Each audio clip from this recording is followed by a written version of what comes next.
صلی وبارک وسلم اللہم صلی علی سیدنا و مولانا محمد اللہم صلی علی سیدنا و مولانا محمد اللہم صلی علی سیدنا و مولانا محمد وعلی آلہ وصحبہ وبارک وسلم. الحمدللہ علی احسانہ ومنہ وفضلہ وکرمہ.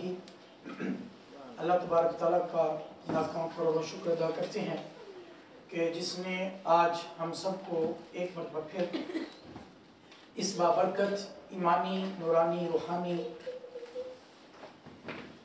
علمی فکری دینی کلاس میں حاضری کی سعادت عطا فرمائے.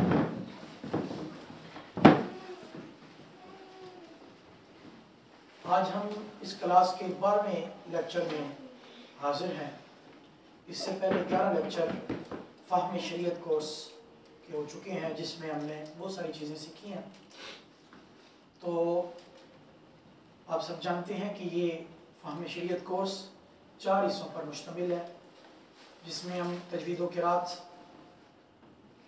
کے سلسلے میں قرآن مجید کی ادائیگی کو سیکھتے ہیں اور اس کے ساتھ پھر ہم نماز کا طریقہ کار سیکھتے ہیں اور تیسری چیز اس میں ہم ترجمہ قرآن پاک اور تفسیر کو سیکھتے ہیں اور چوتھے پورشن میں چوتھے حصے میں ہم نبی کریم صلی اللہ علیہ وسلم کی احادیث مبارکہ کو سیکھتے ہیں جس میں کوشش یہ ہوتی ہے کہ ہر کلاس میں ایک حدیث پاک عربی اور اردو ترجمے کے ساتھ ہم زبانی یاد کرنے کی کوشش کرتے ہیں اور اس کے ساتھ ساتھ نبی کریم صلی اللہ علیہ وسلم کی مانگی ہوئی جو دعائیں ہیں جو آپ اپنی زندگی میں مختلف موقعوں پر آپ نے دعائیں مانگی ان دعاؤں کو بھی ہم پڑھتے ہیں سیکھتے ہیں. تو آئیے میں بغیر کسی تمہید کے اپنی کلاس کو براہ راست شروع کرتا ہوں. تو سب سے پہلا ہمارا جو پورشن ہے وہ قرآن پاک کی ادائیگی کو سیکھنے کے حوالے سے ہے. تو پچھلی کلاس میں ہم نے آپ کو یاد ہوگا ہم نے کیا سیکھا تھا؟ تشدید اور شد کے بارے میں ہم نے سیکھا تھا. تو تشدید اور شد کے بارے میں ہم نے یہ پڑھا تھا کہ اس کی ادائیگی کا طریقہ کار جو ہے یہ اپنے سے پہلے یعنی یہ 2 مرتبہ پڑھا جاتا ہے. ایک تو اپنے سے پہلے جو اس سے پہلے حرکت والا متحرک حرف ہوتا ہے اس کے ساتھ مل کر پڑھا جاتا ہے, ٹھیک ہے, اور ایک اس کے اپنے اوپر جو زبر ہو زیر ہو پیش اس کے مطابق ڈبل ادائیگی ہوتی ہے اجا اثا اسا. اور پھر تشدید کے قوانین میں ہم نے ایک چیز یہ بھی پڑھی تھی کہ حروف قلقلہ جب وہ ساکن ہو تو انہیں ہلا کے پڑھتے ہیں. حروف قلقلہ 5 ہیں, قاف تا با جیم دال. اب آپ بھی بولیں گے قاف تا با جیم دال. 3 یا 4 بندوں کی آواز آئی ہے. قاف تا با جیم دال. مزید 2-3 بندوں کا اضافہ ہو. میں چاہتا ہوں سب بولیں قاف تا با جیم دال. ابھی سب کی آواز نہیں ہے. قاف تا با جیم دال. یہ ہے حروف قلقلہ. قلقلہ کا معنی آپ جان چکے ہیں کہ ساکن حرف کو ہلا کر پڑھنا. تو جی الف سے لے کر یا تک 29 حروف میں سے 5 حروف ایسے ہیں کہ ساکن حالت میں انہیں ہلا کر پڑھتے ہیں, باقی کسی حرف کو ہلانا نہیں ہے. تو یہی 5 حروف جب مشدد ہو, یہی 5 حروف جب مشدد ہو ان پر شد آ جائے تو اس صورت میں انہیں وہ قلقلے والی صورت پیدا نہیں ہوگی بلکہ جماؤ کے ساتھ ادا کرے گی. اجا, ٹھیک ہے. ویسے اگر قلقلہ ہوا تو آج, لیکن جب شد آ جائے گی اجا, یوں نہیں کہنا آج جا, اجا ابا. اسی طرح ابقا ویسے ہے اق, لیکن تشدید کی صورت میں ابقا. سورۃ اللہب آپ میں سے اکثر حضرات نے پڑھی ہوگی تبت یدا ابی لہب و تب، ٹھیک ہے، و تب، یہ جو با ہے یہاں پر شد ہے اور یہاں پر وقف کر رہے ہیں. تو اگر ساکن ہوتا تو پھر پڑھنا تھا وتاب وتب، لیکن شد ہے جس کے وتب. حالانکہ آگے دیکھیں ما اغنا عنہ مالہ وما کسب، یہاں شد نہیں ہے، کسب اور وتب دونوں میں فرق محسوس کر رہے ہیں. ٹھیک ہے، تو جب حروف قلقلہ مشدد ہوں گے تو پھر قلقلے والی صورت نہیں ہوگی، بلکہ جماؤ کے ساتھ وتب آواز کو جماؤ ٹھہراؤ کے ساتھ کرنا ہے، آواز کو ہلنے نہیں دینا.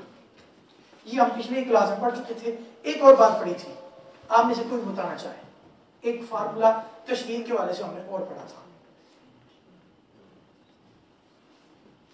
فستہ گستاف، اندرہ گستاف، تھیہ گستاف، یہ ہنٹ دے دیا میں. پہلے پہ ضرب زبر ہوگی ساکن والے کو چھوڑ کے اگلے کے ساتھ ملانا، شاد والے کے ساتھ ملانا.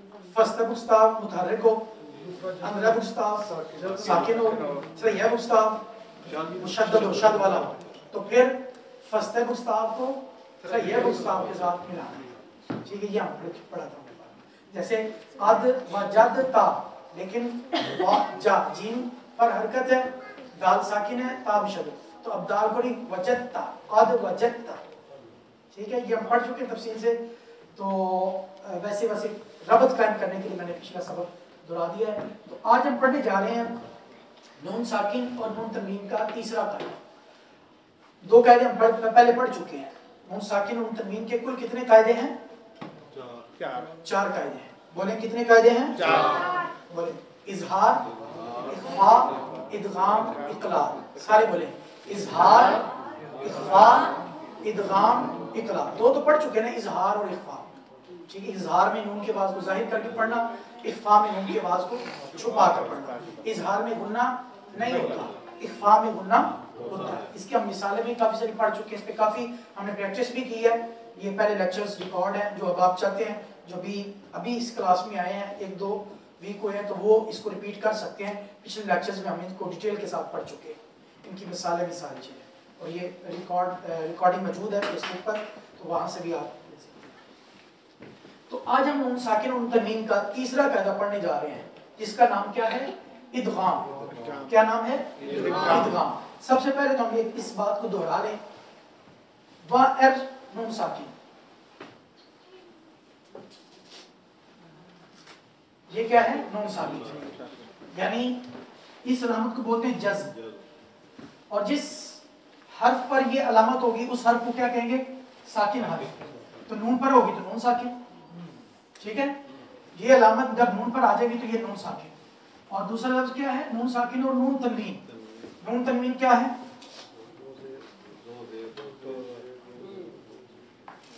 دو زبر، دو زیر اور دو پیش کو کیا کہتے ہیں؟ نون تنوین. دو زبر، دو زیر، دو پیش کو کیا کہتے ہیں؟ نون تنوین. اب بھائی ہم قاعدہ پڑھتے ہیں، کیونکہ قاعدے کو سمجھنے کے لیے ضروری ہے کہ ہمیں پتہ ہو کہ نون ساکن اور نون تنوین کیا ہے، کیونکہ یہ قاعدے ہم پڑھ ہی نون ساکن اور نون تنوین کے رہے ہیں. اگر ہمیں یہ پتہ ہی نہیں نون ساکن کیا ہوتا ہے، نون تنوین کیا ہوتا ہے، تو ہمیں یہ کبھی قاعدے سمجھ نہیں آ سکتے. اس لیے پہلے یہ سمجھنا ضروری ہے کہ یہ نون ساکن ہے اور یہ نون تنوین ہے. جی بسم اللہ الرحمن الرحیم. Desson en av bokstavene حروف یرملون kommer etter noen saken eller termin gjelder regelen for idgham.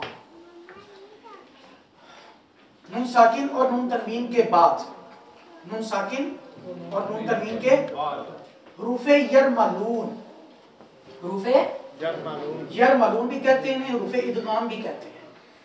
انہیں حروف یرملون بھی کہتے ہیں، حروف ادغام. میں سے کوئی آ جائے، ٹھیک ہے، نون ساکن اور نون تنوین کے بعد ان حروف میں سے یرملون، یہ نیچے لکھیں یا را میم لام واو نون. ٹھیک ہے، کتنے حروف ہیں یہ؟ یا را میم لام واو نون، 6 حروف. تو ان 6 کو انہوں نے اکٹھا بنا دیا یرملون. اگر آسانی سے یاد کرنا ہے تو یرملون ایک لفظ یاد کرنے آپ، یرملون. یا دیکھیں یرملون، ٹھیک ہے، اگر یرملون کا لفظ آپ یاد کر لیں گے تو 6 حرف آپ کو یاد ہو جائے گا. ٹھیک ہے، تو یرملون نون ساکن اور نون تنوین کے بعد ان 6 حروف میں سے کوئی حرف آ جائے تو وہاں لن فار ادغام کون سا قاعدہ اپلائی ہوگا؟ ادغام کا قاعدہ لگے گا. کیا قاعدہ لگے گا؟ ادغام کیا ہوتا ہے؟ ادغام کا معنی ہوتا ہے کسی چیز کو کسی چیز میں ملانا. کسی چیز کو کسی چیز میں ملانا. تو اس قاعدے میں یہ ہوتا ہے کہ نون ساکن نون تنوین کو یہ جتنے حروف آ رہے ہیں ان کے ساتھ اٹیچ کر دیا جاتا ہے, ملا دیا جاتا ہے. اس لیے اس قاعدے کا نام ادغام رکھ دیا. ٹھیک ہے. نون ساکن نون تنوین کو جب ان کے بعد یہ حروف آتے ہیں تو نون ساکن اور نون تنوین کی آواز کو ان کے ساتھ ملا دیا جاتا ہے. ٹھیک ہے. اس لیے ان کا نام ادغام ہے. اس قاعدے کا نام آگے دیسکل اکیورس غنہ ایرا او بلام من وے دی او غیر فی رب استاغنس کل دی یورس غنہ دے ار ای الت 6 حروف یرملون او دی ار فلگنہ یا را میم لام واو نون. ٹھیک ہے. اب اگلی بات, یہ جو 6 حروف ہیں ان 6 میں سے 4 یا واو میم اور نون, بولیں یا واو میم اور نون. جب یہ نون ساکن اور نون تنوین کے بعد آئیں گے تو ادغام بھی ہوگا اور غنہ بھی. ادغام بھی ہوگا اور غنہ بھی. ادغام اس کو کہتے ہیں ادغام بالغنہ یا مع الغنہ. ادغام غنے کے ساتھ ہوگا. یہ جو میں نے بل یا مع الغنہ بولا نا لفظ, یہ لکھا ہوا ہے وید. ٹھیک ہے. عربی میں اس کو بل کے ساتھ. یہ ادغام بالغنہ, ادغام وید غنہ, ادغام وید غنہ. ادغام جو ہے وہ ہوگا اور غنے کے ساتھ ہوگا. اور جو 2 حرف ہیں لام اور را, اس میں بھی ادغام ہوگا لیکن ادغام ایوتن غنہ, غنے کے بغیر ہوگا. ادغام کا قاعدہ تو لگے گا لیکن غنہ نہیں کریں گے. دوبارہ دیکھیں, ہم نے آج قاعدہ یہ سیکھا ادغام کا قاعدہ. پہلے ادغام کا معنی یاد رکھیں. ادغام کا معنی کسی چیز کو کسی چیز میں ملا دینا. حروف ادغام یا حروف یرملون کتنے ہیں؟ 6. بولیں یا را میم لام واو نون. آپ کے سامنے لکھے ہوئے ہیں, آپ دیکھ کر پڑھ دیں اونچی آواز.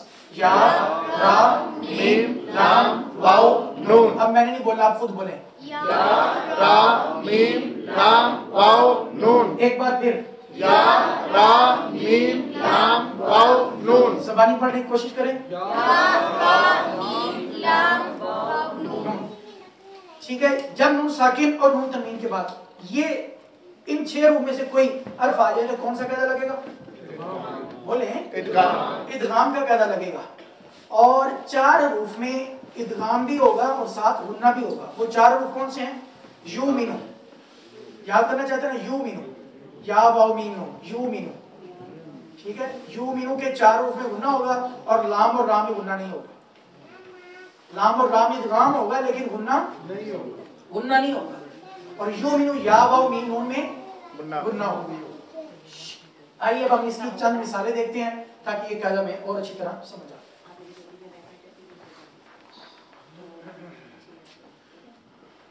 یہ آپ کے سامنے ساری ہی ادغام کی مثالیں ہیں. اب آپ نے ذرا غور کرنا ہے جو ابھی یہ پہلا لفظ ہے میم زبر نون من. یہ نون پر دیکھیں نون ساکن ہے, نون, اس کے بعد یا آ رہا ہے. یا کون سے حروف میں سے؟ حروف یرملون میں سے, حروف ادغام میں سے. تو کون سا قاعدہ لگا؟ بولیں ادغام کا قاعدہ. اور ادغام غننے والا ہے یا بغیر غننے والا؟ غننے کا. ہم نے پڑھا یا واو میم نون میں غنہ ہوگا تو یا ہے. من یقول من یقول من یقول من یقول من یقول من یقول من یقول.